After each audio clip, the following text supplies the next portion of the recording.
Hello guys, welcome back to my channel.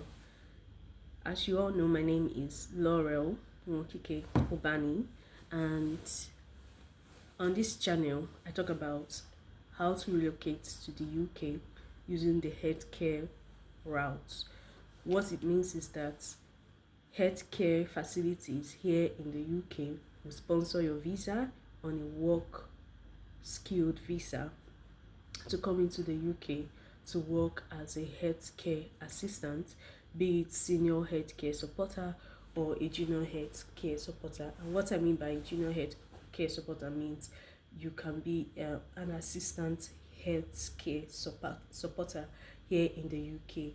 And this particular healthcare is currently recruiting carers from all over the globe, be it Africa, Asia, America, Australia, Antarctica, wherever, Europe, wherever in the world, they are calling on carers, senior support carers, community healthcare workers from all over the globe to come and work with them. Now they are going to grant you full visa sponsorship, full visa sponsorship, full visa sponsorship.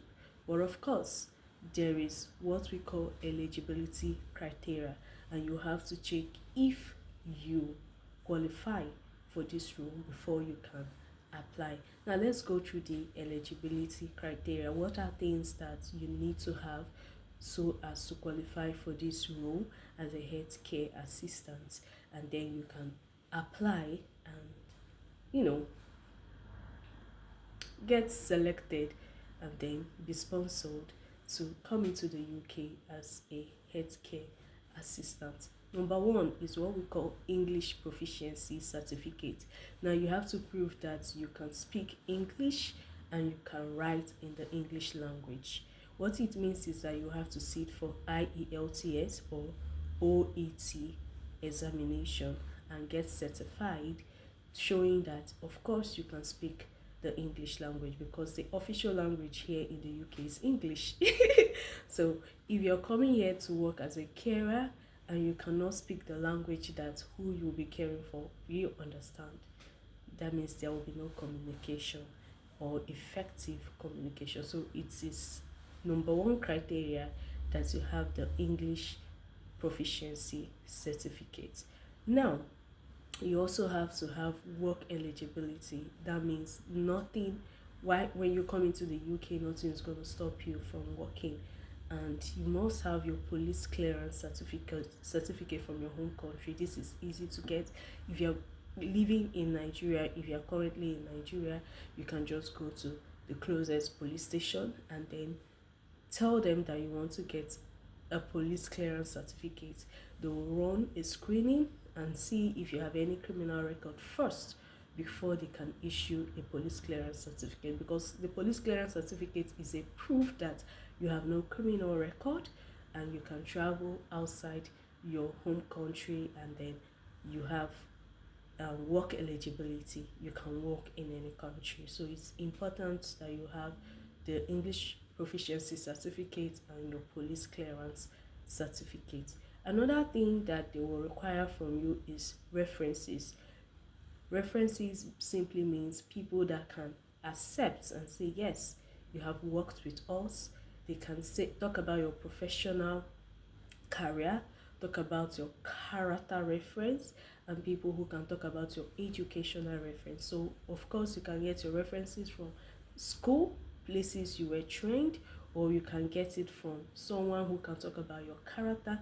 Most of these facilities will not accept someone who is related to you to write a character reference for you, because they don't want any bias, of course. So you have to get references from these three that I've mentioned: professional reference, character reference, and educational reference. Is important that you get them. It's highly important. Now, another thing you ought to know is that in as much as this healthcare facility is willing to sponsor your visa, You, on the other hand, will have to pay for your flight down to the UK. So let's say you have all the documents, necessary documents, and you have already applied with those documents, and they reached out to you, asked for supporting documents, and you have sent the supporting documents, and then they reach out to you, set a time for an interview, and you succeed in the interview, and then they reach out to you and say, okay, your visa has been approved and you need to come over. It is your responsibility to book your flight. They are only going to help you get your visa, and then when you come in, you are going to live with the clients.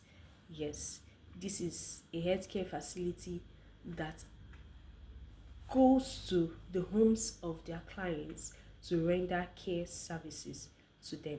Now, for this particular one, they are looking for a live-in carer. What it means is that you are going to live with the client and you are going to offer personal care services to this carer. Sorry, to the clients.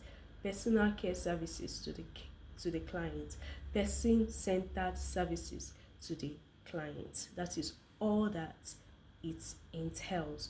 Now, when we are talking about the number of hours or the length of hours you'll be spending in the client's house, just bear in mind that you'll be spending up to 22 to 24 hours a day in the client's house. Of course, it's a live-in job.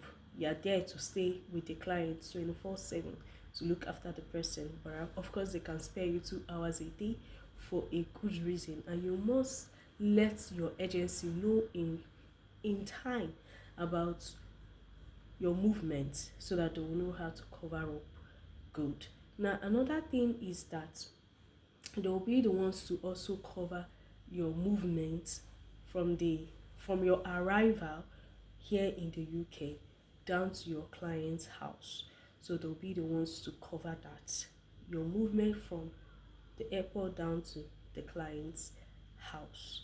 Another thing is that the salary will be based on your experience, skill, and training that you have acquired over the years.